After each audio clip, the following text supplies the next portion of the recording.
పిల్లల విద్య పురోగతి అంతంత మాత్రంగా ఉందని చెప్పిన మాట వినడం లేదని విజయనగరం జిల్లా బొబ్బిలి మండలం పెంట జెడ్పీ హైస్కూల్ హెడ్ మాస్టర్ చింతారమణ విద్యార్థుల ఎదుట కుంజీలు తీసిన వీడియో సోషల్ మీడియాలో వైరల్ గా మారింది. ఈ ఘటనపై ఏపీ ఐటీ విద్యాశాఖల మంత్రి నారా లోకేష్ ఎక్స్ వేదికగా స్పందిస్తూ హెడ్ మాస్టర్ గారు అంతా కలిసి పనిచేసి ప్రోత్సాహం అందిస్తే తమ ప్రభుత్వ పాఠశాల పిల్లలు అద్భుతాలు సృష్టిస్తారని, వారిని దండించకుండా అర్థం చేసుకునేలా హెడ్ మాస్టర్ స్వీయ క్రమశిక్షణ చర్య ఆలోచన బాగుంది అని అభినందనలు తెలిపారు. పిల్లల విద్య శారీరక మానసిక వికాసానికి కృషి చేసి వారి బంగారు భవిష్యత్తుకు బాటలు వేద్దామని మంత్రి లోకేష్ ట్వీట్ చేశారు. మేము కొట్టలేము, తిట్టలేము, ఏమీ చేయలేము. మీ దగ్గర చేతగానంలో చేతులు కట్టుకుని ఉండాల్సిన పరిస్థితి వచ్చింది మాకు.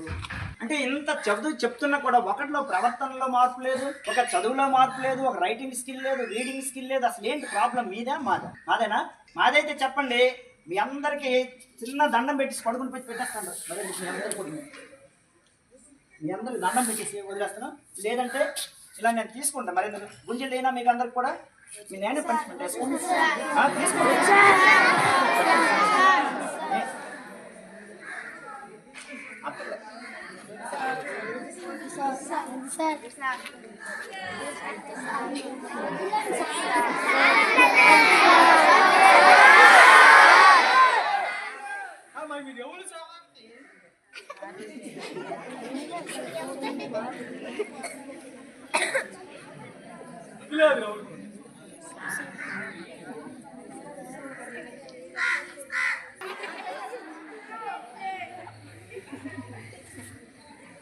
ప్రియమైన తల్లిదండ్రులారా, మాకు చేతనైనంత వరకు ఇక్కడ మేము చేస్తున్నాం.